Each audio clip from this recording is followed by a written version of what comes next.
மகிழ்ந்து வருகின்ற திருப்பவனி இறை மக்களாக மகிழ்ந்து வருகின்ற திருபவனி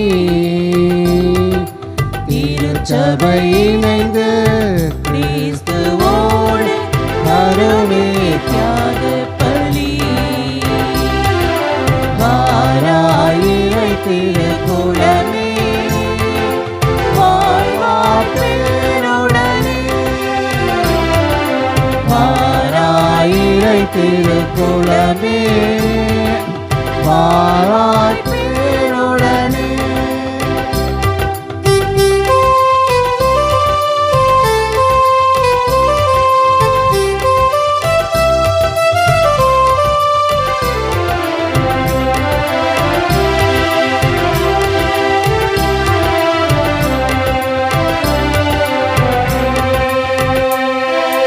மலருடன் சேரும் யாவுமே மனம் பெற்று வாழ்தல் நீதியே மலருடன் சேரும் யாவுமே மனம் பெற்று வாழ்தல் நீதியே புவி வாழ்வை நாமும் தரவே இறை மாண்பை இன்று பெறவே விரைவாய் வருவோம் தேவன் அருள் பெறுவோம் இறைவன் நிழலில் வாழ்வில் பொருள் பெறுவோம் வாராயிரை திருக்குலமே வாழ்வாய் பேருடனே வாராயிரை திருக்குலமே வாழ்வாய் பேருடனே.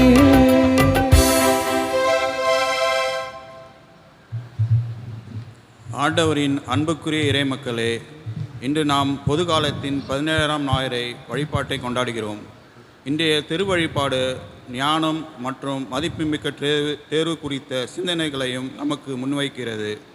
முதல் வாசகத்தில் சாலமோன் அரசர் இறைவனிடம் செல்வத்தையோ அல்லது நீண்ட ஆயுளையோ கேட்காமல் நீதியோடு ஆட்சி செய்ய தேவையான ஞானத்தை மட்டுமே கேட்கிறார். நற்செய்தியில் இயேசு விண்ணரசை நிலத்தில் மறைந்திருக்கும் புதையலுக்கும் விலை உயர்ந்த முத்துக்களுக்கும் ஒப்பிடுகிறார். அந்த புதையலை பெறுவதற்காக தன்னிடம் உள்ள எல்லாவற்றையும் விற்க துணிந்த அந்த மனிதனைப் போல நாமும் இறை வார்த்தையையும் இறை ஆட்சியையும் நமது வாழ்வின் முதன்மையான செல்வமாக கருத அழைக்கப்படுகின்றோம்.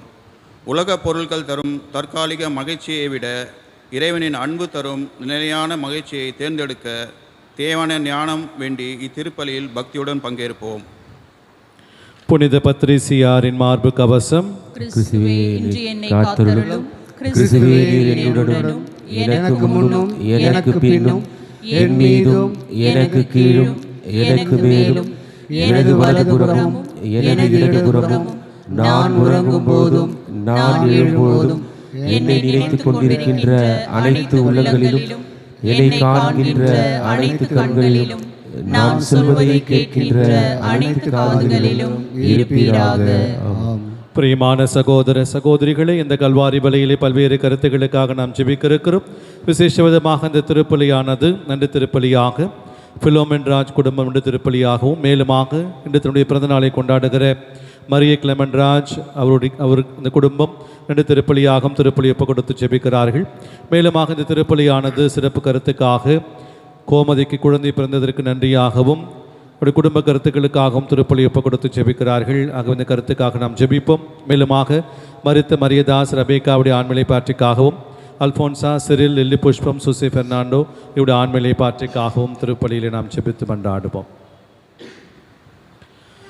தந்தை மகன் தூயாவியாரின் பெயராலே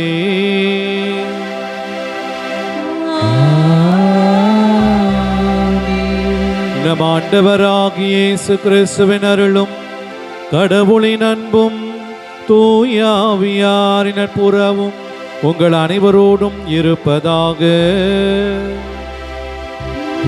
ஆன்மாவோடும் இருப்பதாக. 「 இருப்பதாக. 」 இருப்பதாக. 「 " இருப்பதாக. இருப்பதாக. இருப்பதாக. இருப்பதாக. இருப்பதாக. இருப்பதாக. இருப்பதாக. இருப்பதாக. இருப்பதாக. கிறிஸ்து இயேசுவுக்குள் பிரியமான சகோதர சகோதரிகளே, ஆண்டின் பொது காலம் 17ஆம் ஞாயிற்றுக்கிழமைக்குள் நாம் அடியெடுத்து வைத்திருக்கின்றோம். இன்றைய நாளிலே மேலானவற்றை நாட இன்று நாம் அழைக்கப்படுகிறோம். கீழ் ஆனவற்றை நாட அல்ல, மேலானவற்றையே நாம் நாட வேண்டும் என்கின்ற அழைப்பை ஆண்டவர் இன்று நமக்கு கொடுக்கிறார். இன்றைய இறை வார்த்தையும் அதை தான் நமக்கு எடுத்துரைக்கிறது. அப்படி என்று சொன்னால், மேலானவற்றை நான் நாட வேண்டும் என்று சொன்னால் நான் என்ன செய்ய வேண்டும்? நான் மேலானவற்றுக்காக கீழான ஒரு சில காரியங்களை இழக்க நான் தயாராக இருக்க வேண்டும். எப்பொழுது நான் தயாராக இருக்கிறேனோ, இழப்பதற்கு என்னை உட்படுத்திக் கொள்கிறேனோ, அப்பொழுதுதான் மேலான காரியமாக இருக்கிற அந்த கடவுள் தருகிற அந்த ஞானத்தை நம்மால் பெற்றுக்கொள்ள முடியும். இல்லை என்று சொன்னால் நான் கீழானவற்றையும் நான் இழக்க மாட்டேன், மேலானவை எனக்கு வேண்டும் என்று சொன்னால் அது ஒரு பொழுதும் நமக்கு பலன் தராது. மாறாக மேலானவற்றை நாம் இழக்கத்தான் அது நேரிடும், வழிவகை செய்யும். ஆகவே பிரியமான சகோதர சகோதரிகளே, நாம் மேலான அந்த கிறிஸ்துவை நாம் பெற்றுக்கொள்ள வேண்டும். அதைத்தான் பவுலடியார் தன் வாழ்க்கையில் அவர் செய்தார். நான் கிறிஸ்து என்ற அறிவை பெற்றுக்கொள்ள நான் பெற்றுக்கொண்ட அறிவை குப்பை என கருதுகிறேன் என்று சொல்லுகிறார். அந்த மேலான கிறிஸ்துவுக்காக மற்ற அனைத்தையும் நான் குப்பை என கருதுகிறேன் என்று சொல்லுகிறார். ஆகவே அந்த மனநிலை இன்று நமக்கு வேண்டும் பிரியமான சகோதர சகோதரிகளே. ஆக அந்த மேலான கிறிஸ்துவை நாம் பெற்றுக்கொள்வோம், அவர் கொடுக்கிற அந்த ஞானத்தை பெற்றுக்கொள்வோம். அதற்கு தடையாக இருக்கிற நம்முடைய பாவங்கள், குற்றங்கள், குறைகள் அனைத்தையும் நம் ஆண்டவரிடத்தில் ஒப்பு கொடுத்து மனம் வருந்தி நாம் மன்னிப்பு வேண்டுவோம்.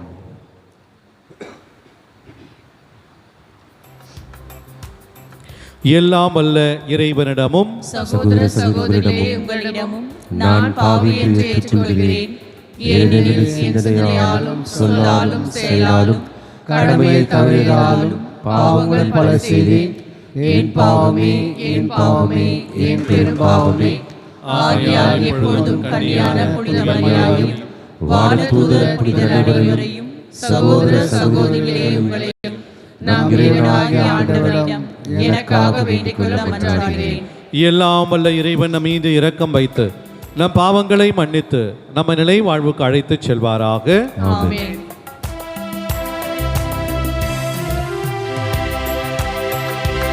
ஆண்டவரே இரக்கமாயிரும், ஆண்டவரே இரக்கமாயிரும், கிறிஸ்துவே இரக்கமாயிரும், கிறிஸ்துவே இரக்கமாயிரும்,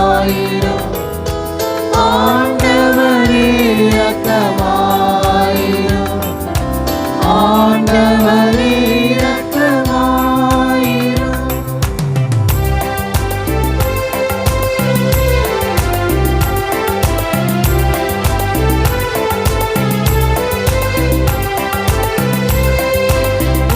உன்னதங்களிலே கடவுளுக்கு மாட்சி உண்டாகுக, உலகினிலே நல்மனத்தோர்க்கு அமைதி உண்டாகுக. புகழ்கின்றோம் யாவும் உம்மையே, வாழ்த்துகின்றோம் இறைவனே, உமக்கு ஆராதனை புரிந்து உம்மை மாட்சிப்படுத்துகின்றோம் யாம். உமது மேலான மாட்சியின் பொருட்டு உமக்கு நன்றி கூறுகின்றோம். ஆண்டவராகிய இறைவனே, இணையில்லாத விண்ணரசே, ஆற்றல் அனைத்தும் கொண்டு இறங்கும் வல்ல தந்தை இறைவனே, ஒரே மகனாக உதித்த ஆண்டவர் இயேசு கிறிஸ்து இறைவனே, ஆண்டவராகிய இறைவனே, இறைவனின் திரு செம்மறியே, தந்தையினின்று என்றென்றுமாக உதித்த இறைவன் மகனே நீர், உலகின் பாவம் போக்குபவரே, நீர் எம் மீது இரக்கம்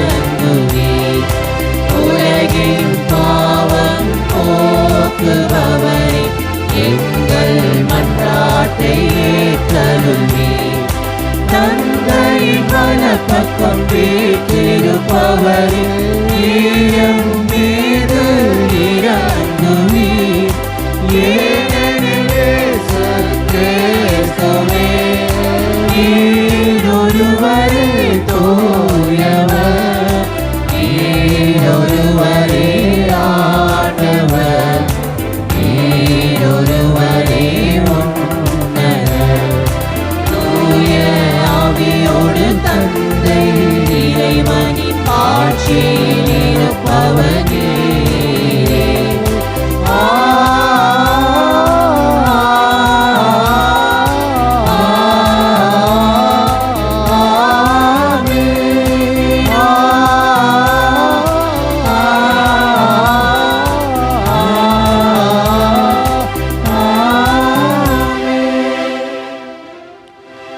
மன்றாடுவோமாக. உம்மை எதிர்நோக்கி இருப்போரை பாதுகாப்பவரான இறைவா, உம்மால் அன்றி ஆற்றல் வாய்ந்ததும் புனிதமானதும் எதுவும் இல்லை.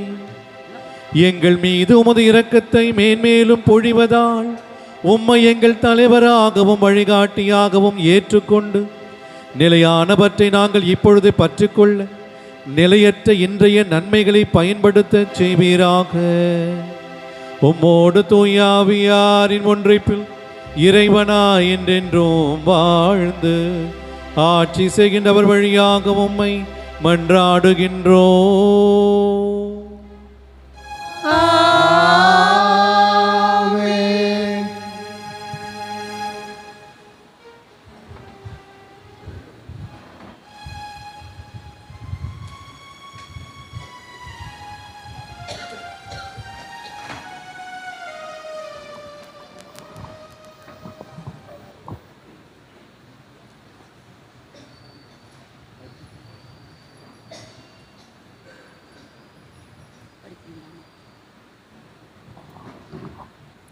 முதல் வாசகம். நீதி வழங்க தேவையான ஞானத்தை மட்டுமே கேட்டிருக்கிறாய். அதிகாரம் 3 இறை முத்துக்கள் 5 மற்றும் 7 முதல் 12 முடிய.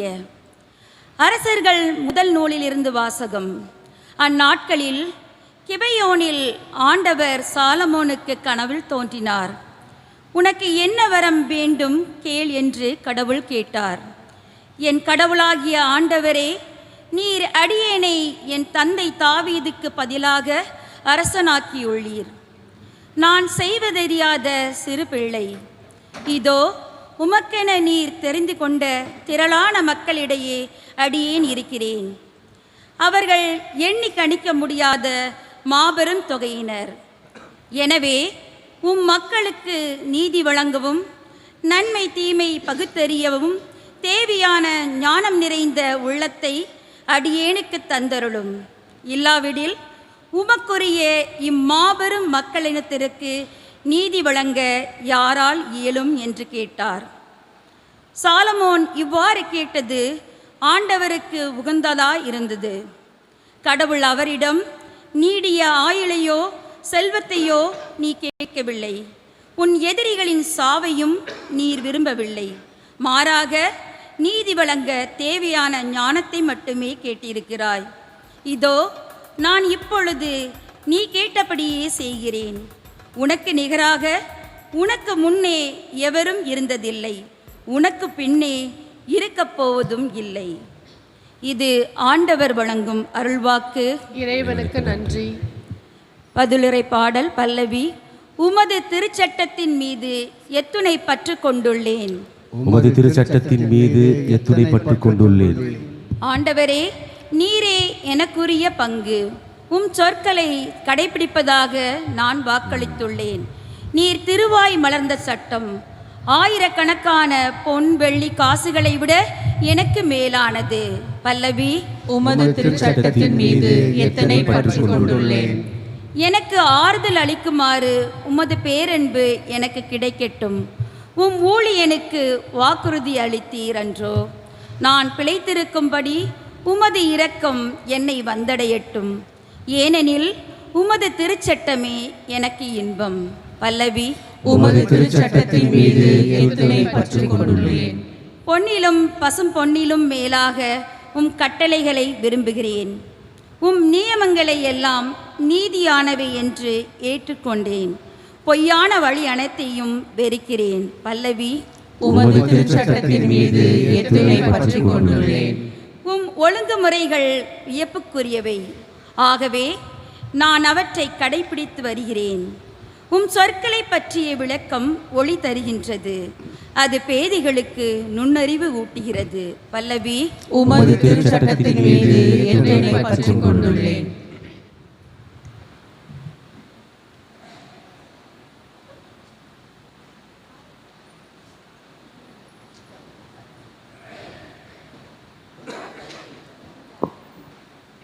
இரண்டாம் வாசகம். தம் மகனின் சாயலுக்கேற்றவாறு இருக்க வேண்டுமென கடவுள் முன்குறித்து வைத்தார். திருத்தூதர் பவுல் ரோமையருக்கு எழுதிய திருமுகத்திலிருந்து வாசகம். அதிகாரம் 8, இறை வசனங்கள் 28 30 முடிய.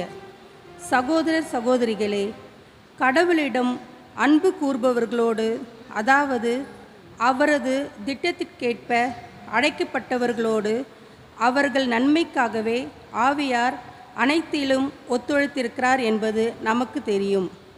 தம்மால் முன்பே தேர்ந்து கொள்ளப்பட்டவர்கள் தம் மகனின் சாயலுக்கேற்றவாறு இருக்க வேண்டுமென கடவுள் முன்குறித்து வைத்தார். அச்சகோதர சகோதரிகள் பலருள் தம் மகன் தலைப்பேரானவராய் இருக்க வேண்டுமென்றே இப்படி செய்தார்.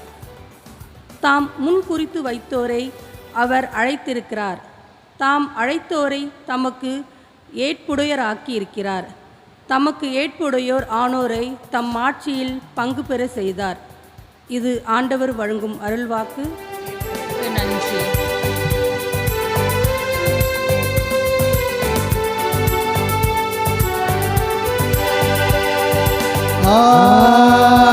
Alleluia, Alleluia, Alleluia, Alleluia, Alleluia, Alleluia, Alleluia, Alleluia, Alleluia.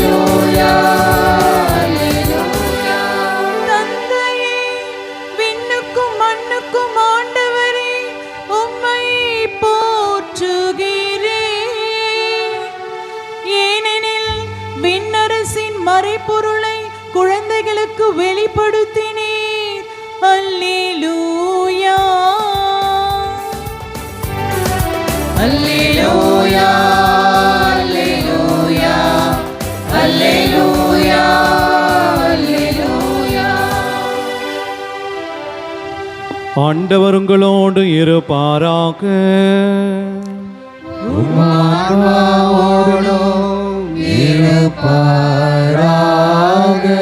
மத்தேயு எழுதிய தூய நற்செய்தியிலிருந்து வாசகம். ஆண்டவரே, மாட்சி உமக்கே.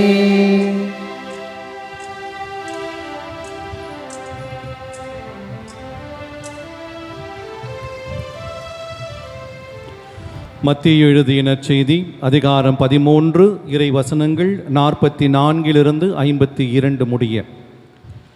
அக்காலத்தில் இயேசு மக்களை நோக்கி கூறியது: ஒருவர் நிலத்தில் மறைந்திருந்த புதையல் ஒன்றை கண்டுபிடிக்கிறார். அவர் அதை மூடி மறைத்துவிட்டு மகிழ்ச்சியுடன் போய் தமக்குள்ள யாவற்றையும் விற்று அந்த நிலத்தை வாங்கிக் கொள்கிறார். விண்ணரசு இப்புதையலுக்கு ஒப்பாகும். வணிகர் ஒருவர் நல் முத்துக்களை தேடிச் செல்கிறார். விலை உயர்ந்த ஒரு முத்தை கண்டவுடன் அவர் போய் தமக்குள்ள யாவற்றையும் விற்று அதை வாங்கிக் கொள்கிறார். விண்ணரசு அந்நிகழ்ச்சிக்கு ஒப்பாகும்.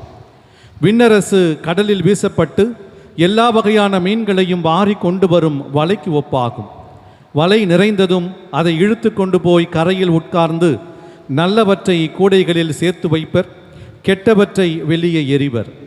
இவ்வாறே உலக முடிவிலும் நிகழும். வானதூதர் சென்று நேர்மையாளர்களிடையே இருந்து தீயோரை பிரிப்பர். பின் அவர்களை தீச்சுளையில் தள்ளுவர். அங்கே அழுகையும் அங்கலாய்ப்பும் இருக்கும். இவற்றையெல்லாம் புரிந்து கொண்டீர்களா என்று இயேசு கேட்க அவர்கள் ஆம் என்றார்கள். பின்பு அவர், ஆகையால் விண்ணரசு பற்றி கற்றுக்கொண்ட எல்லா மறைநூல் அறிஞரும் தம் கருவூலத்திலிருந்து புதியவற்றையும் பழையவற்றையும் வெளிக்கொணரும் வீட்டு உரிமையாளரைப் போல் இருக்கின்றனர் என்று அவர்களிடம் கூறினார். ஆண்டவரின் அருள்வாக்கு. கிறிஸ்துவே உமக்கு புகழ்.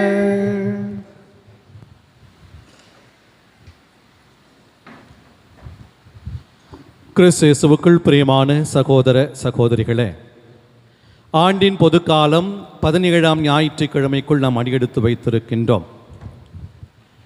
இந்த மகளுக்கு முத்து மாலை என்றால் ரொம்ப பிடிக்கும். அந்த முத்து மாலையை தன் கழுத்தில் அணிந்து அழகு பார்க்க வேண்டும் என்று ஆசைப்பட்டாள் அந்த மகள். தன் தாயிடத்திலே கொண்டு போய் சொல்லுகிறாள், அம்மா எனக்கு ஒரு முத்து மாலையை வாங்கி கொடுங்கள் என்று சொல்லுகிறார். தாயும் சொல்லுகிறார், இப்பொழுது என்னிடம் பணம் இல்லை, அப்பா வெளிநாட்டில் வேலை செய்து கொண்டிருக்கிறார், அவர் வந்தவுடனே நான் உனக்கு முத்து மாலையை வாங்கி கொடுக்க சொல்லுகிறேன் என்று சொல்லுகிறார். ஆனால் இந்த மகள் விட்ட பாடில்லை, எனக்கு எப்படியாவது முத்து மாலையை நீங்கள் வாங்கி தர வேண்டும் என்று அடம் பிடிக்க ஆரம்பிக்கிறாள். தாய் மீண்டுமாக சொல்லுகிறாள், அப்பா வருகிறார் என்று சொன்னால் வந்துவிட்டால் உனக்கு நல்ல முத்து மாலையை வாங்கி கொடுப்பார், இப்பொழுது என்னிடம் வாங்கி கொடுப்பதற்கு பணம் இல்லை என்று சொல்லுகிறார். அந்த மகள் விட்டப்பாடில்லை, தொடர்ந்து அழுது கொண்டே இருக்கிறார். தாயும் அந்த மகளுடைய அந்த விடாப்பிடித்தனத்திற்காகவும் அந்த அழுகைக்காகவும் ஒரு பிளாஸ்டிக் முத்து மாலையை வாங்கி கொடுக்கிறார். ஆகவே அந்த முத்து மாலையை அணிந்து கொண்ட உடனே அவருக்கு அந்த மகளுக்கு ஒரு மகிழ்ச்சி ஏற்படுகிறது. தந்தை வெளிநாட்டிலிருந்து திரும்பி வருகிறார். திரும்பி வந்த உடனே அவர் வருகிற பொழுது ஒரு முத்து மாலையை வாங்கி வருகிறார். நல்ல ஒரிஜினல் முத்து மாலையை வாங்கி வருகிறார். அந்த தந்தை இந்த மகளிடத்தில் இந்த முத்து மாலையை கொடுக்கிறார். கொடுத்து, அம்மா அதை கழித்து விடு, அது பிளாஸ்டிக் தான், நான் உனக்கு இன்னொரு முத்து மாலையை கொடுக்கிறேன் என்று சொல்லுகிறார். அந்த மகள் சொல்லுகிறார், இல்லை இல்லை அப்பா, என்னை நீங்கள் ஏமாற்ற பார்க்கிறீர்கள், ஆகவே நான் இந்த முத்து மாலையை கழட்ட மாட்டேன் என்று சொல்லுகிறார். மீண்டுமாக அப்பா சொல்லுகிறார், இல்லம்மா நான் உனக்கு நல்ல விலை உயர்ந்த ஒரு முத்து மாலையை வாங்கி கொண்டு வந்திருக்கிறேன், நீ இந்த பிளாஸ்டிக்கை கழட்டி கொடு, நான் உனக்கு அந்த ஒரிஜினலை கொடுக்கிறேன். இல்லை இல்லை வேண்டாப்பா, நான் கொடுக்க மாட்டேன், அடம்பிடிக்குது. ஆகவே தந்தை தொடர்ந்து கேட்டுக்கொண்டே இருக்கிறார். ஒரு கட்டத்தில் அந்த மகளும் சரிப்பா அப்படின்னு சொல்லி அந்த பிளாஸ்டிக் முத்து மாலையை கழித்து கொடுக்கிறாள். அப்பா அந்த அழகிய ஒரிஜினலாக இருக்கிற ஜொலிக்கக்கூடிய அந்த முத்து மாலையை கொடுக்கிறார். கொடுத்த உடனே அது கழுத்தில் போட்ட உடனே அது இன்னும் மின்ன ஆரம்பிக்கிறது. பழைய அந்த பிளாஸ்டிக் முத்து மாலையை விட இந்த ஒரிஜினல் அழகான இந்த முத்து மாலை மிக அழகாக இருக்கிறது, மின்னிக் கொண்டிருக்கிறது. அதை பார்த்து அந்த மகள் மிகவும் மகிழ்ந்து அவர் ஆச்சரியப்படுகிறாள். பிரியமான சகோதர சகோதரிகளே, இது ஒரு சாதாரண ஒரு நிகழ்வு, ஒரு கதை. ஆனால் இந்த கதை நமக்கு உணர்த்துகிற பாடம் ஆழம் அதிகம். என்னவென்று சொன்னால், நான் நிலையான ஒன்றை பெற்றுக்கொள்ள வேண்டும் என்று சொன்னால், இந்த விண்ணக பரிசை நான் பெற்றுக்கொள்ள வேண்டும் என்று சொன்னால், நான் ஒரு சில காரியத்தை இழக்க வேண்டும். ஒரு சிலவற்றை நான் இழந்தால்தான் எனக்கான நிலையான காரியத்தை பெற்றுக்கொள்ள முடியும் என்பதை தான் இந்த இறைவார்த்தை நமக்கு சொல்லிக் கொடுக்கிறது. பிரியமான சகோதர சகோதரிகளே, இன்னைக்கு அந்த நிலையானது எது என்பதைத்தான் இன்று நாம் சிந்திக்க இங்கு வந்திருக்கிறோம். அப்ப நிலையானது எது என்று சொன்னால் அது இறைவன் மட்டும்தான், இறைவன் கொடுக்கிற அந்த ஞானம் மட்டும்தான். பிரியமானவர்களே, இன்றைய முதல் வாசகத்தில் நாம் பார்க்கிறோம், ஞான நூலிலிருந்து எடுக்கப்பட்டிருக்கிற இந்த முதல் வாசகத்தில், இந்த 1 அரசர்கள் புத்தகத்தில் எடுக்கப்பட்டிருக்கிற முதல் வாசகத்தில் சாலமோனுடைய நிகழ்வு நமக்கு கொடுக்கப்படுகிறது. ஒருங்கிணைந்த இஸ்ரேலாக இருந்த பொழுது தாவீது ஆட்சி செய்தார், நமக்கு தெரியும். அதன் பிறகு அவரது மகன் சாலமோன் ஆட்சி செய்ய கடவுளால் தேர்ந்து கொள்ளப்படுகிறார். பிரியமானவர்களே, சாலமோன் அறையில் அமர்ந்திருந்த பொழுது அவருக்கு வயது என்ன தெரியுமா? அவருக்கு வயது என்ன வயசு இருக்கும் சாலமோனுக்கு? அவர் அரசராக இருக்கிற பொழுது வெறும் 12 வயசு தான். சாலமோன் அரசராக கடவுளால் நியமிக்கப்பட்ட பொழுது அவருக்கு வயது வெறும் 12 மட்டும்தான். பிரியமானவர்களே, அந்த 12 வயதில் சாலமோனுக்கு எப்படிப்பட்ட ஒரு ஞானம் வந்தது பாருங்கள். கடவுள் கனவிலே தோன்றுகிறார். இப்படித்தான் ஒருவருக்கு கடவுள் கனவுல தோன்றி, உனக்கு என்னவெல்லாம் வேணும் அப்படின்னு சொல்லி கேட்டாராம். அப்போ அவன் 3 வரத்தை கடவுள் சொன்னாராம். 3 வரத்தை கீழே நான் கொடுக்குறேன் அப்படின்னாராம். அப்போது அந்த முதல் வரம் கேட்குறானா, கடவுளே எனக்கு பை நிறைய பணம் வேணும் அப்படின்னு கேட்டானா. பை நிறைய பணம் வேணும் அப்படின்னு கேட்டானா. கடவுள் சரி 2வது கேளு அப்படின்னாரு. எனக்கு என்னுடைய அக்கம் பக்கத்தில் இருக்கிறவங்களாம் பெரிய பெரிய வண்டி வச்சுருக்கிறாங்க, அவங்கள விட பெரிய வண்டி எனக்கு வேணும் அப்படின்னு சொல்லி கேட்டானா. சரி 3வது கேளு அப்படின்னு எனக்கு வந்து சொந்த பந்தம்லாம் ரொம்ப பிடிக்கும், அதனால் என்னை சுற்றி எல்லா சொந்த பந்தமும் இருக்கணும் அப்படின்னு சொல்லி 3வது வாரத்தை கேட்டாராம். அப்போ அடுத்த நாள் கடவுள் அவனை பஸ் கண்டக்டராக மாற்றினாராம். ஏன்? பஸ் கண்டக்டருக்கு பேக் இருக்குது, பேக் ஃபுல்லாக பணம் இருக்கிறது. அதை விட பெரிய வண்டி எதுவும் இல்லை, பஸ் தான் பெரிய வண்டி இல்லையா? எல்லா சொந்த பந்தமும் சுற்றி இருக்குன்னு நினச்சான், ஆசைப்பட்டான். அதனால் அவன் பேசஞ்சர்ஸ் எல்லாம் அவனை சுற்றியே இருந்தான். பிரியமானவர்களை, இப்படித்தான் நம்முடைய ஆசைகளும் நம்முடைய வேண்டுதல்களும் இருக்கிறது. ஆனால் சாலமோனுடைய வேண்டுதல் எப்படியாக இருந்தது என்று சொன்னால், அவன் பொன்னை கேட்கவில்லை, பொருளை கேட்கவில்லை, நான் பலசாலியாக இருக்க வேண்டும், எல்லா எதிரிகளையும் ஒரு நொடி பொழுது நான் அழிக்க வேண்டும் என்கின்ற எந்த ஒரு தேவையும் அவன் கேட்கவில்லை. மாறாக சாலமோன் கேட்டது என்ன? ஒன்றே ஒன்று மட்டும்தான் கேட்டான். நான் இந்த மக்களை வழிநடத்துவதற்கும் ஆள்வதற்கும் அவர்கள் நல்வழிப்படுத்துவதற்கும் தேவையான ஞானத்தை கொடுங்க ஆண்டவர் என்கின்ற அந்த ஒரு வரத்தை மட்டும் கேட்டார். பிரியமானவர்களே, இந்த ஞானம் அனைத்தையும் உங்களுக்கு கொடுத்துவிடும். இந்த ஞானம் உனக்கு பலத்தை கொடுக்கும், இந்த ஞானம் உனக்கு அறிவை கொடுக்கும், இந்த ஞானம் உனக்கு பொருளாதார அந்த சக்தியை கொடுக்கும், இந்த ஞானம் உனக்கான அந்த அதிகாரத்தை கொடுக்கும், மற்றவர்களை அழிக்கக்கூடிய அல்லது மற்றவர்களை ஜெயிக்கக்கூடிய அந்த ஆற்றலை இந்த ஞானம் உங்களுக்கு கொடுக்கும். இதை ஒன்று இருந்தால் மட்டும் போதும் பிரியமானவர்களே, எல்லாவற்றையும் நாம் பெற்றுக்கொள்ளலாம் என்கின்ற ஒரு மனப்பான்மை சாலமோனுக்கு இருந்தது. அதனால்தான் வேறு எதையும் சாலமோன் கேட்கவில்லை, மாறாக ஒன்றே ஒன்று மட்டும்தான் கேட்டார். கடவுளே, எனக்கு ஞானத்தை கொடுங்க என்கின்ற ஒரே அந்த ஒரு ஜெபத்தை மட்டும்தான் கேட்டார். இன்னைக்கு நம்முடைய ஜெபமும் அப்படியாகத்தான் இருக்க வேண்டும் பிரியமானவர்களே. ஞானம் என்பது எப்படி நமக்கு வருகிறது என்று சொன்னால், கடவுள் மீது கொள்ளும் அச்சமே ஞானத்தின் தொடக்கம் என்று சொல்லுகிறது. ஆகவே கடவுள் மீது கொள்ளுகிற அச்சம் எனக்கு இருக்கிறதா? அப்படி அச்சம் இருக்கிற பொழுது எனக்கான ஞானம் வருகிறதா என்று நாம் சிந்தித்து பார்க்க வேண்டும். இன்னைக்கு பல நேரங்கள் நாம் ஜெபிப்பது இப்படியாகத்தான் நாம் ஜெபிக்கிறோம். கடவுளே, சாலமோனுக்கு கொடுத்த ஞானத்தை போல என் பிள்ளைங்களுக்கு ஞானத்தை கொடுங்கப்பா என்று நாம் ஜெபத்தில் நாம் கேட்கிறோம். ஆனால் என்றைக்காவது நான் கடவுளுக்கு என் பிள்ளைகளை ஆலயத்திற்கு எடுத்துச் செல்ல வேண்டும், திருப்பலிக்கு அவர்களை அழைத்துச் செல்ல வேண்டும் என்கின்ற என்றாவது ஒரு நாள் நீங்கள் நினைத்தது இருக்கிறதா?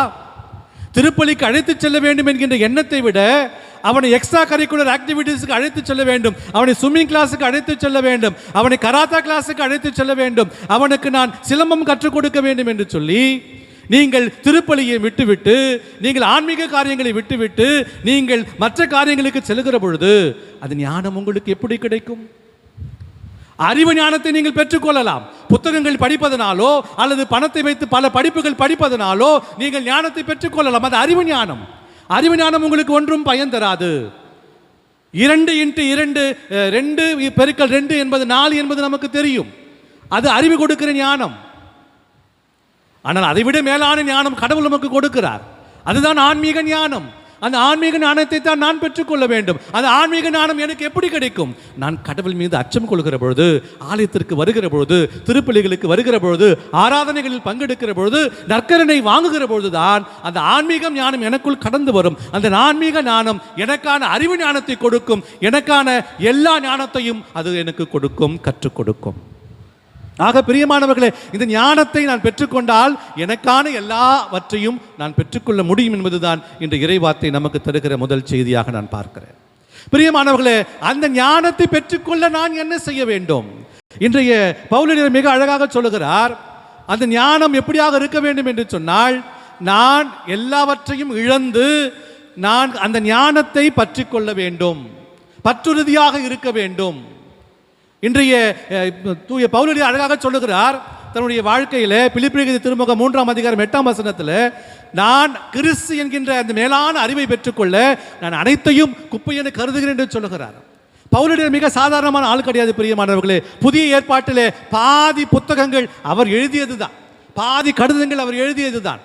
ஆகவே அவர் மிகப்பெரிய கமாலியல் என்கின்ற ஒரு ஆசிரியரிடத்தில் படிப்பை படித்திருக்கிறார், மேலான உயர் பதவிகளில் இருந்திருக்கிறார். அவர் நினைத்திருந்தால் மிகப்பெரிய ஒரு அரசராக மாறி இருக்கலாம். ஆனால் அவர் அதையெல்லாம் விட்டுவிட்டு, எப்படி கிறிஸ்து அவர்களை உயிர்த்தெழுந்த கிறிஸ்து ஆட்கொண்ட உடனே அவர் தன்னுடைய மனதை மாற்றிக்கொண்டு, தன் பணியை மாற்றிக்கொண்டு கிறிஸ்துவர்களை கொல்ல வேண்டும் என்று நினைத்தவர், அந்த கிறிஸ்துவை எல்லா மக்களுக்கும் அறிவிக்க வேண்டும் என்று சொல்லி அவர் கிறிஸ்துவை அறிவிக்கப் போகிறார். கிறிஸ்துவை அறிவிக்க போகிற பொழுது அவர் பல துன்பங்கள் கஷ்டங்கள் ஏடுகிறது.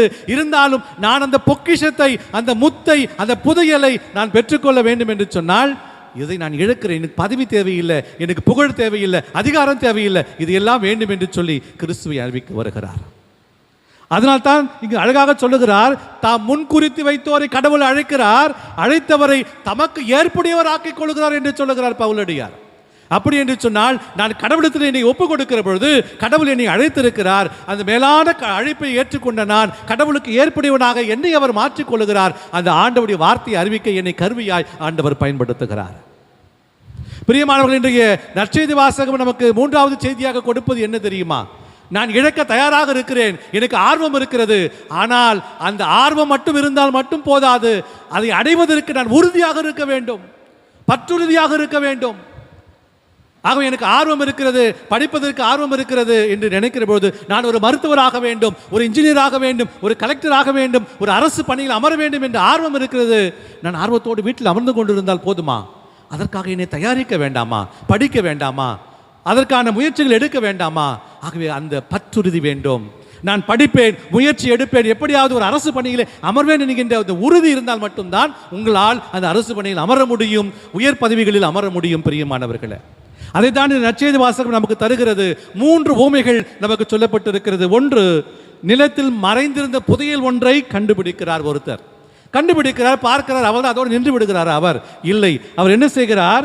அதை மூடி மறைத்து விட்டு மகிழ்ச்சியுடன் போய் தமக்குள்ள யாவற்றையும் விட்டுவிட்டு அந்த நிலத்தை, அந்த புதையலை அவர் வாங்கி கொள்கிறார். பாருங்க பிரியமானவர்கள், அவருக்கு ஆர்வம் இருந்தது. இந்த புதையலை எப்படியாவது நான் பெற்றுக்கொள்ளணும், எப்படியாவது எனக்கு வேண்டும் என்கின்ற ஆர்வம் அவனுக்கு இருந்தது.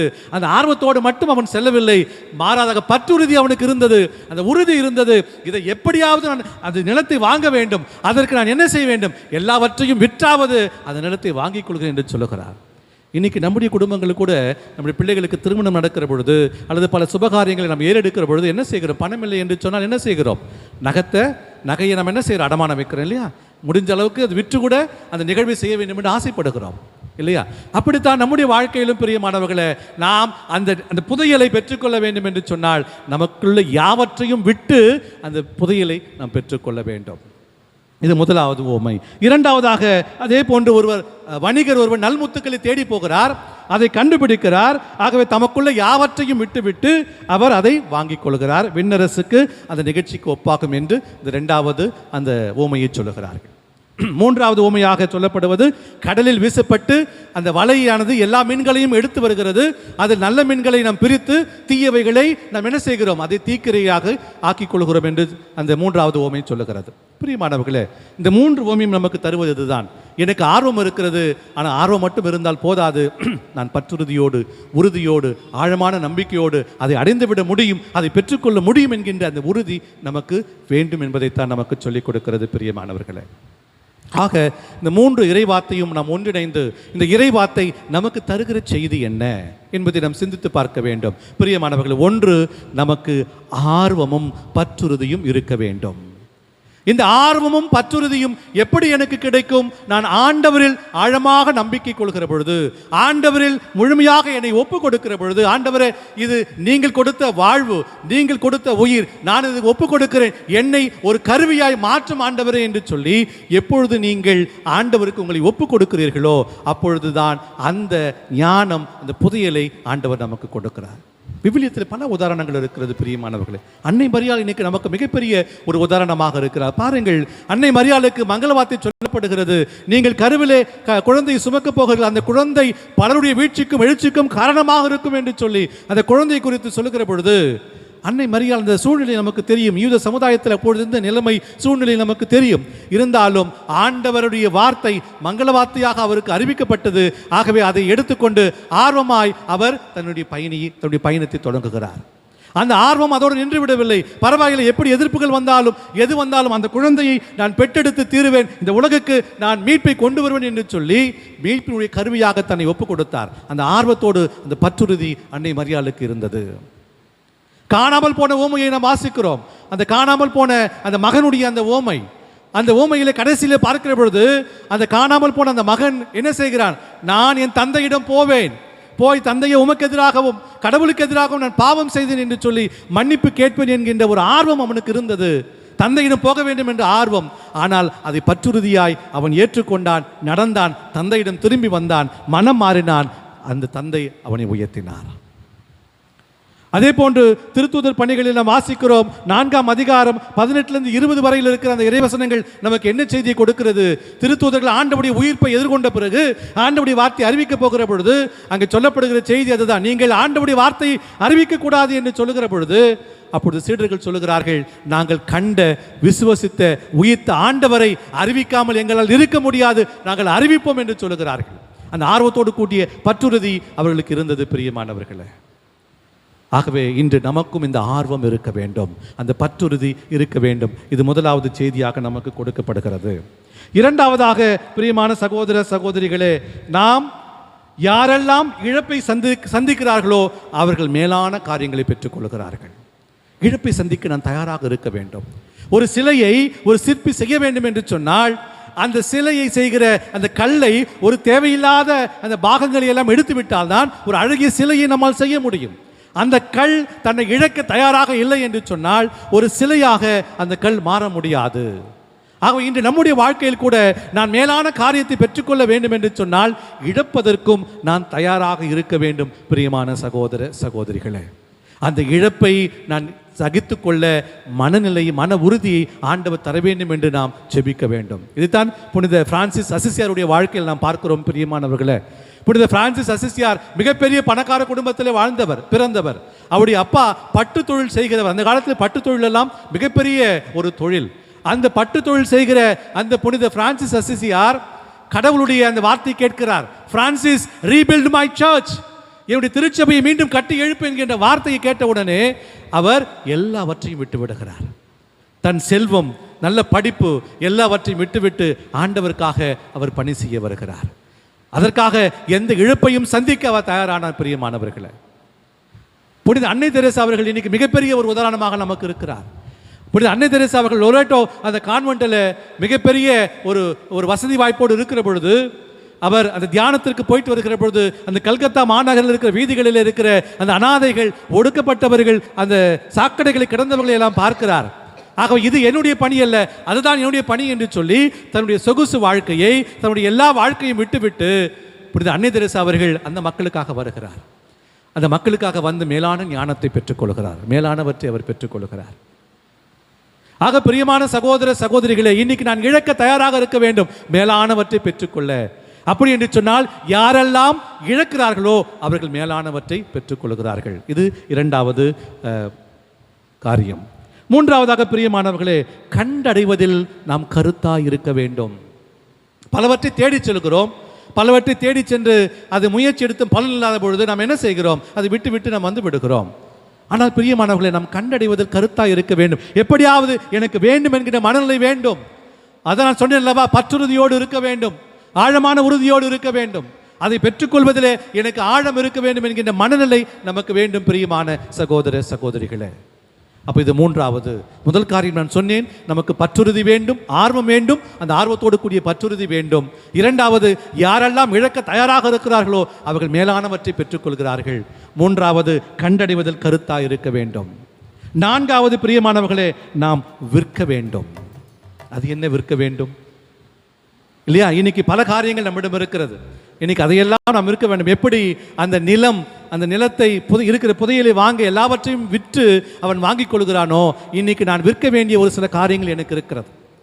போட்டி மனப்பான்மை, பொறாமை, சுயநலம், தீய சிந்தனைகள், இவற்றையெல்லாம் நான் விற்க வேண்டும்.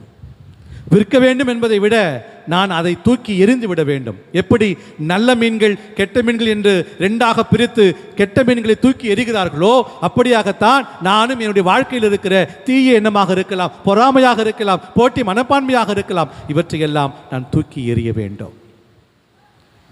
ஆகவே நான்காவதாக நாம் விற்க வேண்டும் என்கின்ற அழைப்பு நமக்கு கொடுக்கப்படுகிறது. பிரியமானவர்களே, ஐந்தாவதாக பெறுவதற்கு எனக்கு ஆர்வம் வேண்டும், பெற்றுக்கொள்வதற்கு எனக்கு ஆர்வம் வேண்டும். இன்னைக்கு நான் அந்த எதை பெற்றுக்கொள்ள வேண்டும்? ஞானத்தை பெற்றுக்கொள்ள வேண்டும். அதற்கு எனக்கு ஆர்வம் வேண்டும். அந்த ஆர்வம் எப்படி எனக்கு கிடைக்கும்? நான் திருப்பலிக்கு வருகிற பொழுது, நற்கரணை ஆராதனைகளில் பங்கெடுக்கிற போது, ஜபமாலை ஜெபிக்கிற பொழுது, என்னுடைய அனுதின ஜபத்தில், என்னுடைய பர்சனல் பிரேயர், இப்படியாக நான் செலவழிக்கிற பொழுது நான் அதை பெற்றுக்கொள்கிறேன், ஞானத்தை பெற்றுக்கொள்கிறேன். ஆகவே பிரியமானவர்களே, இறுதியாக ஆறாவதாக வாழ்வது உறுதி. இவற்றையெல்லாம் நான் பெற்றுக்கொள்கிற பொழுது எனக்கு ஒரு ஆர்வம் இருக்கிற போது, அந்த ஆர்வத்தோடு கூடிய பற்றுறுதி இருக்கிற பொழுது, நான் இழப்பதற்கு தயாராக இருக்கிற பொழுது, நான் விற்க வேண்டிய பொருட்களை எல்லாம் நான் விற்கிற பொழுது, எடுத்து போடுகிற பொழுது, அல்லது நான் பெறுவதற்கு தயாராக இருக்கிற பொழுது, இப்படியெல்லாம் வாழ்ந்தோம் என்று சொன்னால் நான் இந்த உலகத்திலே வாழ்வது உறுதி. மேலானவற்றை தேடுகிற பொழுது, நாடுகிற பொழுது கடவுள் என்னை வாழ வைப்பார், கடவுள் என்னை உயர்த்துவார், கடவுள் எனக்கான எல்லாவற்றையும் செய்வார். எப்பொழுது நான் இவற்றையெல்லாம் செய்கிற பொழுது ஆர்வத்தோடு கூடிய பற்றுறுதி, இழப்பதற்கு தயாராக இருப்பது, ஆகவே பெறுவதற்கு நாம் தயாராக இருப்பது, தேவையில்லாதவற்றை விற்பதற்கு தயாராக இருக்கிற பொழுது, அப்படி இருக்கிற பொழுது கடவுள் என்னை வாழ வைப்பார். அந்த நம்பிக்கையோடு தொடர்ந்து திருப்பலியில் ஜெபிப்போம். ஆண்டவர் உங்களை நிறைவாக ஆசீர்வதிப்பாராக.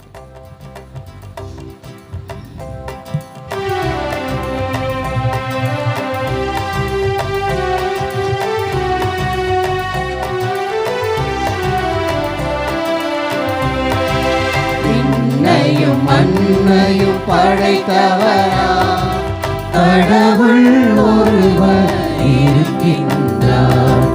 தந்தை மகன் தூயராவியராய் ஒன்றாய் வாழ்வோரை நம்புகிறேன்.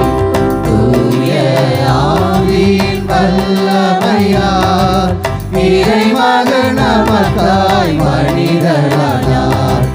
கண்ணி மரியிடம் பிறந்தவரா இயேசுவை உறுதியாய் நம்புகிறேன். நாட்டுவில் ஆட்சியில் பாடுபட்டார், சிலுவையில் இறந்து அடக்கப்பட்டார். மூன்றாம் நாளில் உயிர்த்தெழுந்தார், இறப்பின் மீது வெற்றி கொண்டார். விண்ணகம் வாழும் தந்தையிடம் அரியணை கொண்டு இருக்கின்றார். உலகம் முடியும் காலத்திலே நடுவராய் திரும்பவும் வந்திடுவார். தூய ஆவியாரை நம்புகிறேன், பாரினில் அவர் துணை வேண்டுகிறேன். பாவ மன்னிப்பு தூய்மை பெற்று பரிகார வாழ்வில் நிலைத்திடுவேன். திரு அவை உரைப்பதை நம்புகிறேன், புனிதர்கள் உறவை நம்புகிறேன். உடலின் உயிர்ப்பை நிலை வாழ்வை உறுதியுடனே நம்புகிறேன்.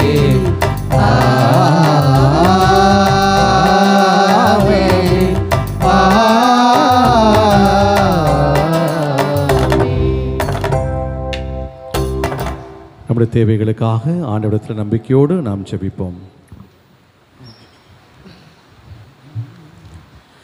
தாம் முன்குறித்து வைத்தோரை அழைப்பவரும் தாம் அழைத்தோரை தமக்கு ஏற்புடையோராக்குவரான எம் இறைவா, தாயாம் திரு அவையை வழிநடத்தும் திருத்தந்தை அவர்களையும் ஆயர் பெருமக்கள், குருக்கள், துறவியர், பொது நிலையினர் ஆகிய அனைவரையும் நிறைவாக ஆசிர்வதித்து வழிநடத்த வேண்டுமென்று புனித பத்ரீசியார் வழியாக இறைவா உம்மை மன்றாடுகின்றோம். எல்லாம் வல்ல இறைவா, புனித பத்ரீசியார் வழியாக எங்கள் மன்றாட்டை தயவாய் கேட்டருளும்.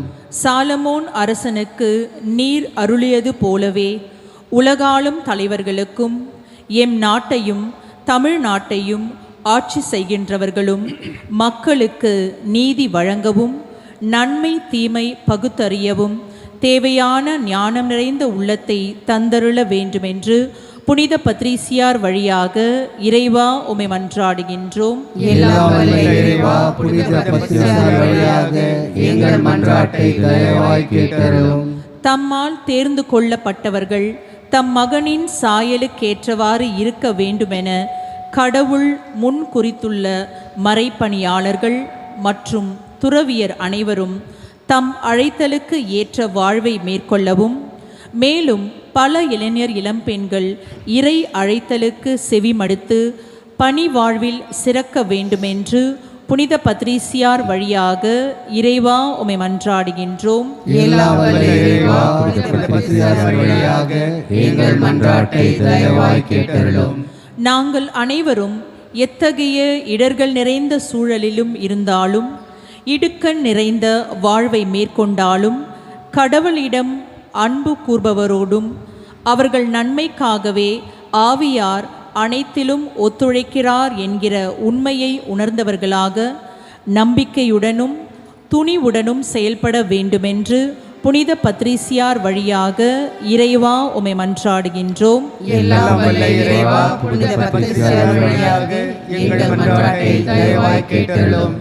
இங்கே கூடியுள்ள நாங்கள் அனைவரும் நிலத்தில் மறைந்திருக்கும் புதையலை கண்டுபிடிப்பவர் போலவும், விலை உயர்ந்த ஒரு முத்தை தனதாக்க அனைத்தையும் இழக்க தயாராயிருப்பவர் போலவும், விண்ணரசை உரிமையாக்கிக் கொள்ள உம்மையும் உமக்குரியவற்றையும் மட்டுமே நாடுகின்ற நல்லுள்ளம் பெற்றவர்களாய் விளங்க வேண்டுமென்று புனித பத்ரிசியார் வழியாக இறைவா உம்மை மன்றாடுகின்றோம். எல்லாம் வல்ல இறைவா, புனித பத்ரிசியார் வழியாக எங்கள் மன்றாட்டை தயவாய் கேட்டருளும். நம்முடைய தனிப்பட்ட தேவைகளுக்காக மன்றாடுவோம்.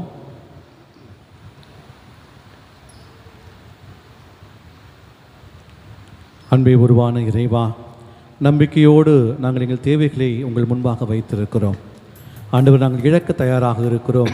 எங்களுக்கான அந்த ஞானத்தை, இறை வல்லமையை நிறைவாக தந்து எங்களை வழிநடத்திருளும் எங்கள் நல்ல பிதாவே. ஆமென்.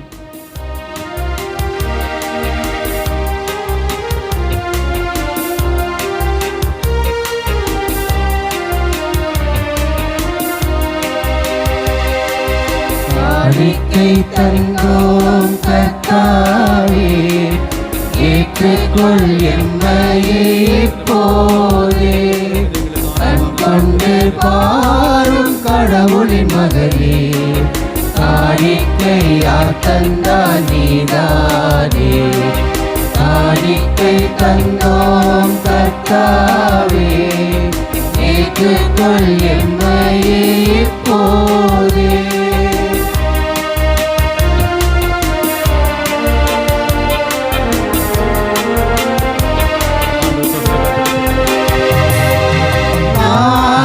தந்த காணிக்கை எல்லாம் ரட்சகர் கொடுத்தது.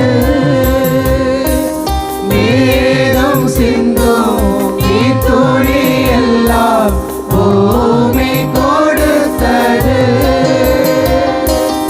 நாங்கள் தந்த காணிக்கை எல்லாம் ரட்சகர் கொடுத்தது.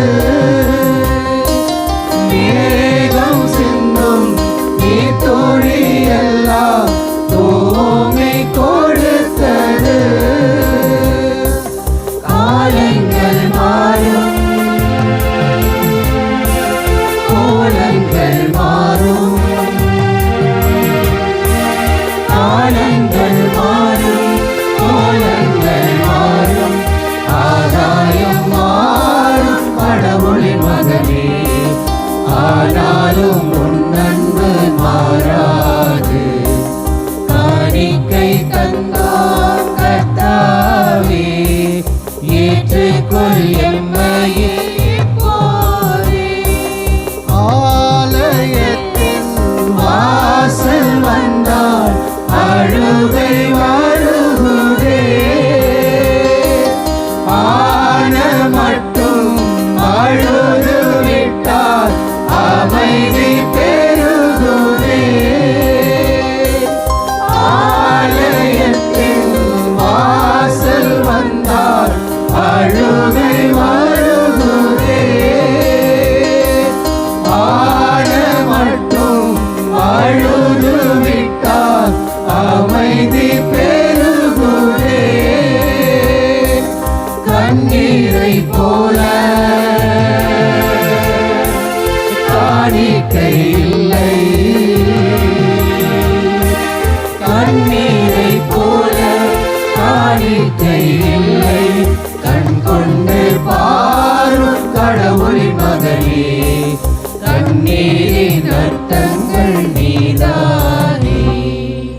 சகோதர சகோதரிகளே, என்னுடையதும் உங்களதுமான இப்பலி எல்லாம் வல்ல தந்தையாக இறைவனுக்கு ஏற்றதாகும்படி மன்றாடுங்கள்.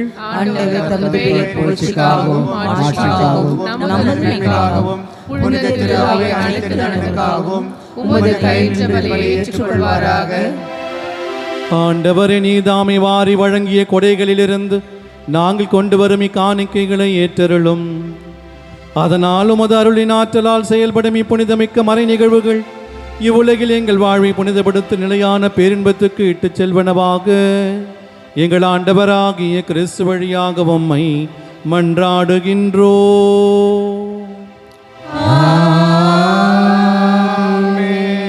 ஆண்டவர் உங்களோடு இருப்பாராக.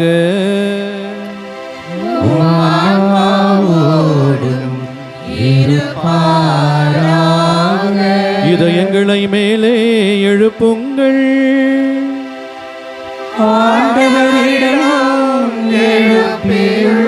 நம் இறைவனாகிய ஆண்டவருக்கு நன்றி கூறுவோம்.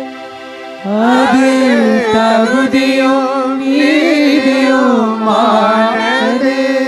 ஆண்டவரே, தூயவரான தந்தையே, என்றுமுள்ள எல்லாம் அல்ல இறைவா, எங்கள் ஆண்டவராகிய கிறிஸ்து வழியாக என்னாலும் எவ்விடத்திலும் நாங்கள் உமக்கு நன்றி செலுத்துவது மெய்யாகவே தகுதியும் நீதியும் ஆகும். எங்கள் கடமையும் மீட்புக்குரிய செயலுமாகும். ஏனெனில் கிறிஸ்து பிறந்த முன்னைய பாவ நிலையிலிருந்து மனிதரை புதுப்பித்தார், பாடுபட்டு எங்கள் பாவங்களை அழித்தார், இறந்தோரிடமிருந்து உயிர்த்தெழுந்து நிலை வாழ்வுக்கு வழிவகுத்தார். தந்தையே, அவர் உம்மிடம் விண்ணேறி வந்து விண்ணகத்தின் கதவுகளை திறந்து வைத்தார். ஆகவே வானதூதர் அணிகளோடும் புனிதரின் பெருந்திரளோடும் நாங்கள் சேர்ந்து உமக்கு புகழ்ச்சி பணி செய்து முடிவின்றி பாடுவதாவது: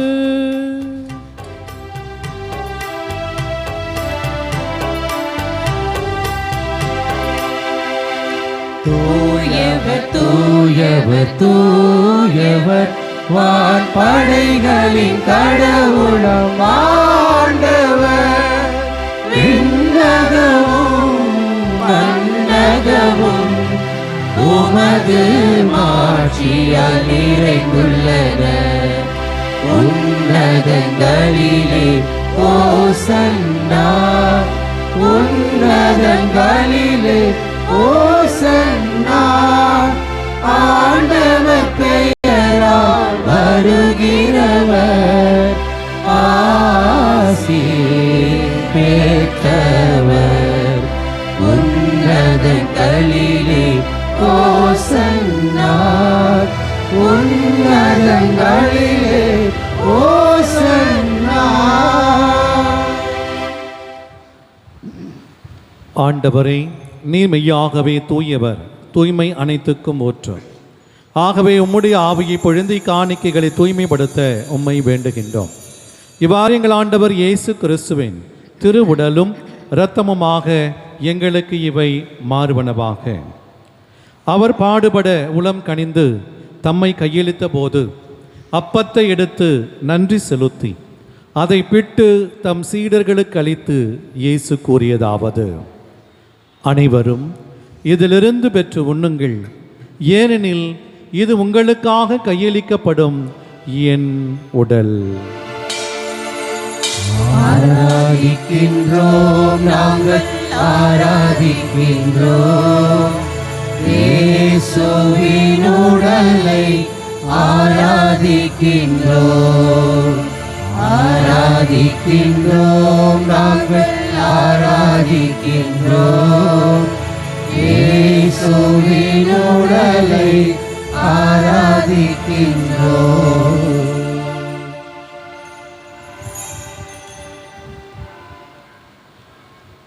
அவ்வண்ணமே இரவு விருந்தை அருந்திய பின் கிண்ணத்தையும் எடுத்து மீண்டும் உமக்கு நன்றி கூறி தம் சீடர்களுக்கு அளித்து இயேசு கூறியதாவது: அனைவரும் இதிலிருந்து பெற்று பருகுங்கள், ஏனெனில் இது புதிய நிலையான உடன்படிக்கைக்குரிய இரத்தத்தின் கிண்ணம். இது பாவ மன்னிப்புக்கென்று உங்களுக்காகவும் பலருக்காகவும் சிந்தப்படும். இதை என் நினைவாக செய்யுங்கள். ஆராதிக்கின்றோம் நாங்கள் ஆராதிக்கின்றோம் இயேசுவின் இரத்தத்தை ஆராதிக்கின்றோம் ஆராதிக்கின்றோம் நாங்கள் ஆராதிக்கின்றோம் இயேசுவின் இரத்தத்தை ஆராதிக்கின்றோம்.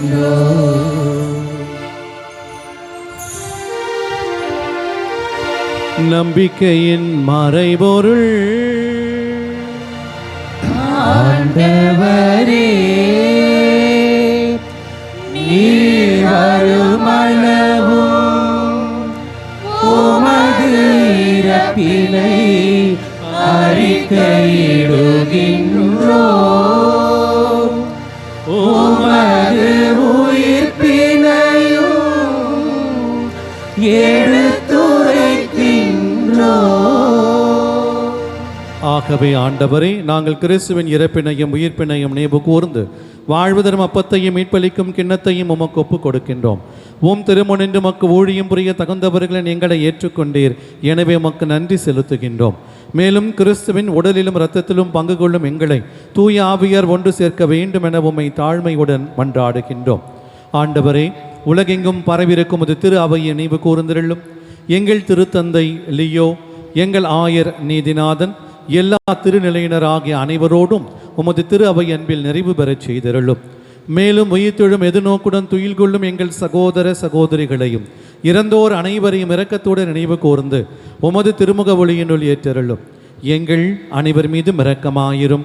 கடவுளின் கன்னித்தாயான புனித மரியா, அவருடைய கணவரான புனித யோசேப்பு, புனித திருத்தூதர்கள், இவ்வுலகில் உமக்கு உகந்தவராயிருந்தோர் ஆகிய புனிதர் அனைவருடனும் நாங்கள் நிலைவாழ்வில் பங்கு கொள்ளும் தகுதி பெற்று உம் திருமகன் இயேசு கிறிஸ்து வழியாக உம்மை புகழ்ந்தேத்தும் வரமருள உம்மை மன்றாடுகின்றோம்.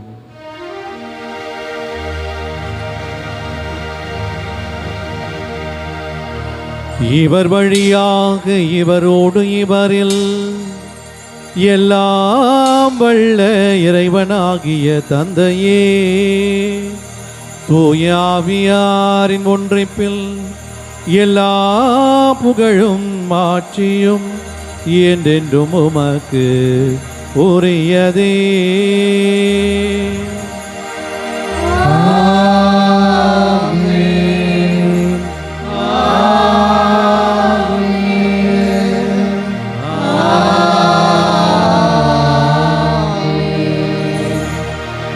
மீட்பரின் கட்டளையால் கற்பிக்கப்பட்டு இறை படிப்பினையால் பயிற்சி பெற்ற நாம் துணிந்து பாடுவோம். எங்கள் தந்தையே, உமது பெயர் தூயது என போற்ற பெருக, உமது ஆட்சி வருக,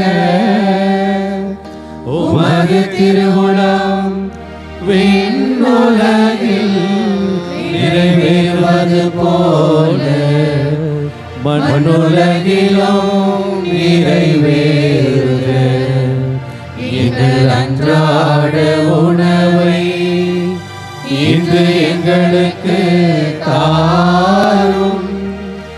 எங்களுக்கு எதிராக குற்றம் செய்வோரை நாங்கள் மன்னிப்பது போல எங்கள் குற்றங்களை மன்னியும். எங்களை சோதனைக்கு உட்படுத்தாதேயும், தீமையிலிருந்து எங்களை விடுவித்தருளும். ஆண்டவரே, தீமை அனைத்திலுமிருந்தும் எங்களை விடுவித்து எங்கள் வாழ்நாளில் அமைதியை கனிவுடன் அருள உம்மை மன்றாடுகின்றோம்.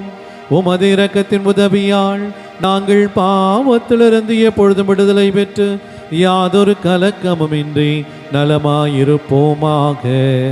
நாங்கள் எதிர்நோக்கியிருக்கும் பேரின்பத்துக்காகவும் மீட்பராகிய இயேசு கிறிஸ்துவின் வருகைக்காகவும் காத்திருக்கின்றோம். ஆட்சியும் வல்லமையும் மாட்சியும் என்றென்றும் உமதே. ஆண்டவரே இயேசு கிறிஸ்துவே, அமைதியை உங்களுக்கு விட்டு செல்கின்றேன், என் அமைதியையே உங்களுக்கு அளிக்கின்றேன் என்று உம் திருத்தூதர்களுக்கு மொழிந்தீரே. எங்கள் பாவங்களை பாராமல் உமது திரு அவையின் நம்பிக்கையை கண்ணோக்கி உமது திருவுளத்துக்கு ஏற்பதற்கு அமைதியையும் ஒற்றுமையையும் அளித்தருள்வீராக. என்றென்றும் வாழ்ந்து ஆட்சி செய்கின்றவர் நீரே.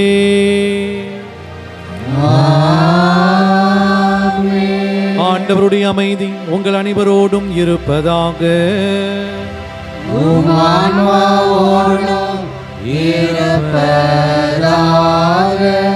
ஒருவருக்கொருவர் இறைமகன் இயேசு தருகிற அமைதியை பகிர்ந்து கொள்வோம்.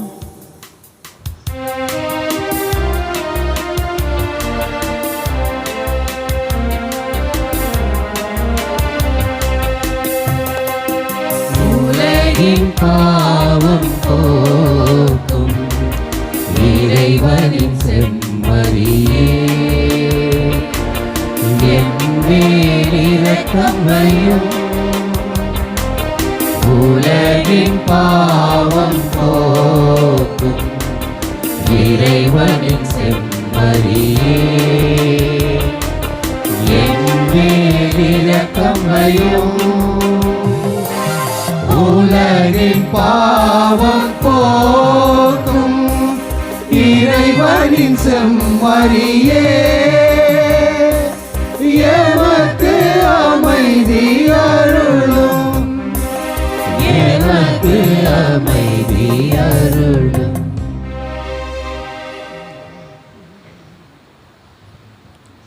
இதோ இறைவனின் செம்மறி, உலகின் பாவங்களை போக்க வந்தவர். நம் அனைவரையும் இந்த தெய்வீக விருந்துக்கு அழைக்கிறார். இவருடைய அழைப்பு ஏற்று வந்திருக்கிற நாம் அனைவரும் பேறு பெற்றோர். நான் தகுதியற்றவள், ஆனால் வார்த்தை மட்டும் சொல்லியருளும், எனது ஆன்மா நலமடையும். கிறிஸ்துவின் திருவுடலும் இரத்தமும் நம்மை காத்து நிலை வாழ்வளிப்பதாக. ஆமென்.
இயற்கையில் உறைந்திடும் இடையற்ற இறைவாயின் இதயத்தில் எழுந்திடவா, இன்றும் இங்கு என்னோடு நின்று என்னை அன்போடு காத்திடு என் தலைவா.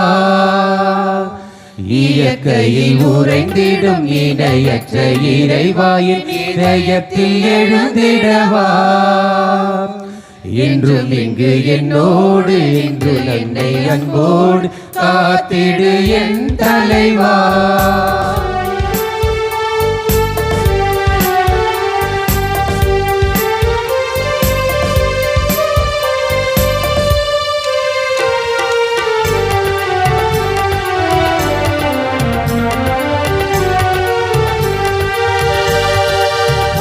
அன்பு உறவின் உறவின்றி எனக்கு இங்கு சொந்தம் சுற்றம் சூழ்நாடு பயன் என்னவோ உந்தன் அன்பு உறவின்றி எனக்கு இங்கு சொந்தம் சுற்றம் சூழ்ந்திட பயன் என்னவோ மெழுகாகினே திரியாகவா மலராகினே மனமாகவா மெழுகாகினே திரியாகவா மலராகினே மனமாகவா இயற்கையில் உறைந்திடும் இதயற்ற இறைவாயின் இதயத்தில் எழுந்திடவா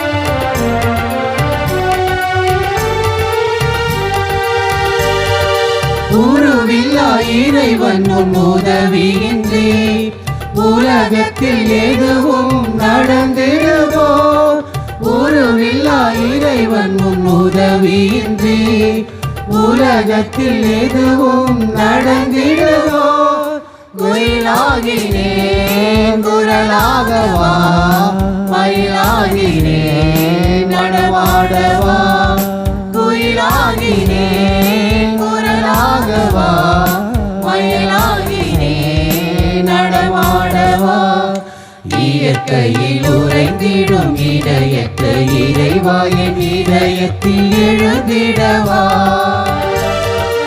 என்றும் இங்கு என்னோடு நின்று என்னை அன்போடு காத்திடு என் தலைவா.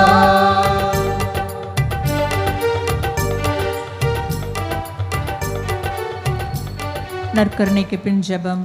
கிறிஸ்துவின் ஆன்மாவை என்னை புனிதப்படுத்தும். கிறிஸ்துவின் திருவுடலை என்னை மீட்டருளும். கிறிஸ்துவின் திருரத்தமே என்னை புனிதப்படுத்தும்.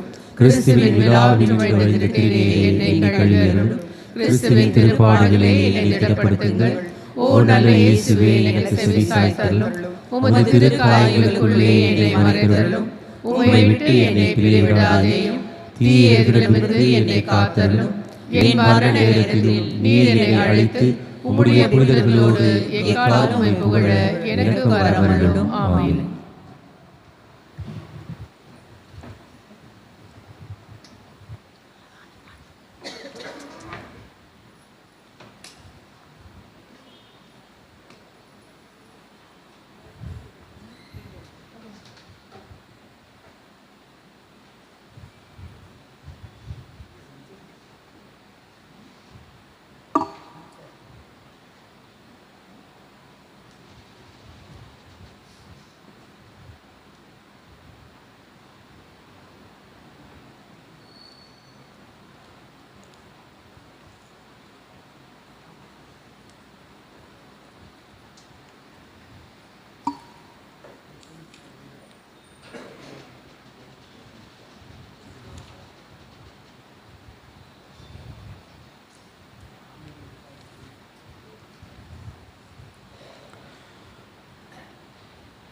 திருமண அறிவிப்புகள்.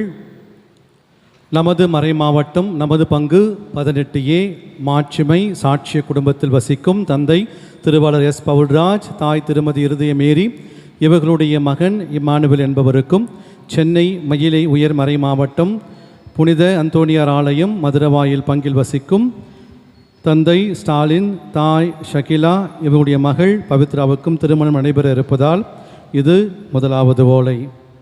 இந்த திருமணத்தில் ஏதாவது விக்கனம் இருந்தால் பங்கு தந்தையிடம் தெரிவிக்க வேண்டியது உங்கள் கடமை. பிரியமானவர்களே, அறிவிப்புகள். இன்று 26/7/2026 ஆண்டின் பொதுக்காலம் 17ஆம் ஞாயிறை தாய் திருச்சபை சிறப்பிக்கின்றது. இன்றைய திருவழிபாட்டை சிறப்பித்த 23 நல்லிணக்க குடும்பத்திற்கு நமது மனமார்ந்த நன்றிகளையும் வாழ்த்துக்களையும் நாம் தெரிவித்துக் கொள்கின்றோம். பிரியமானவர்கள், ஞாயிறு திருப்பலி வழிபாடுகளை சிறப்பிக்கின்ற அன்பிய மக்கள், முன்னுரை வாசங்கள் மண்டாட்டுக்களை வாசிக்கின்றவர்கள் குருக்களோடு பவனியில் வருமாறு கேட்டுக்கொள்கின்றோம். 1/8/2026 மாதத்தின் முதல் சனிக்கிழமை அன்று மாலை 6 மணிக்கு அருட்பணி சார்லஸ் அடிகளார் தலைமையில் ஜெபமாலை, நற்செய்தி பகிர்வு, நற்கருணை ஆராதனை, குணமளிக்கும் ஜெபம், திருப்பலி, திரு எண்ணெய் பூசுதல் மற்றும் அன்னையின் தேர்பவனி நடைபெறும்.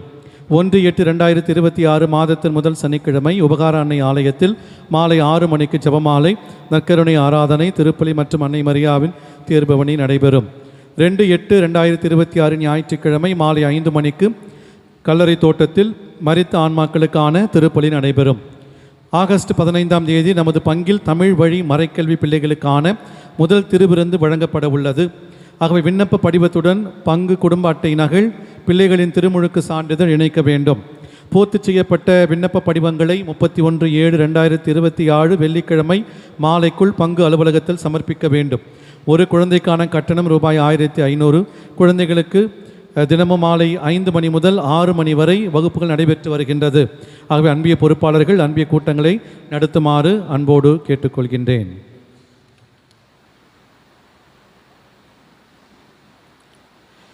நன்றி கோரி மன்றாடுவோமாக.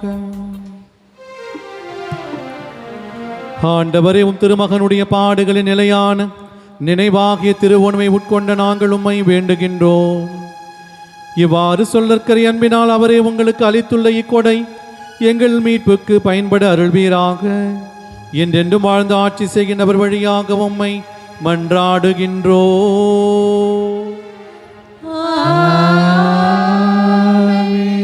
ஆண்டவர் உங்களோடு இருப்பாராக.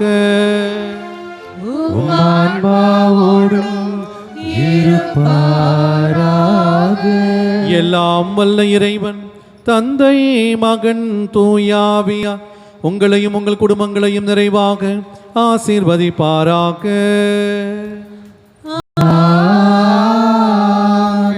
சென்று வாருங்கள், வாழ்க்கை பலி தொடர்கின்றது. இறைவனுக்கு நன்றி.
ஆதரவே ஆளுலகோரோனியே, ஆவிகளின் ஆதரவே ஆளுலகோரோனியே,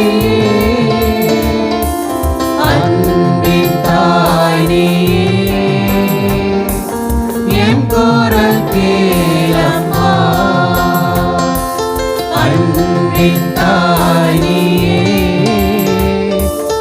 என் குரல் கேளம்மா,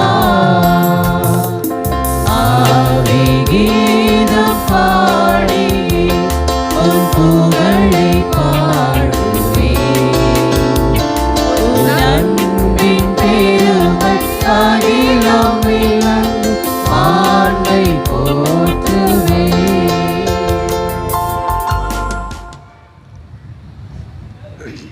நமது திருத்தந்தை அவர்களின் கருத்துக்களுக்காகவும் நம் பங்கு தந்தை அவர்களின் கருத்துக்களுக்காகவும் ஜெபிப்போம்.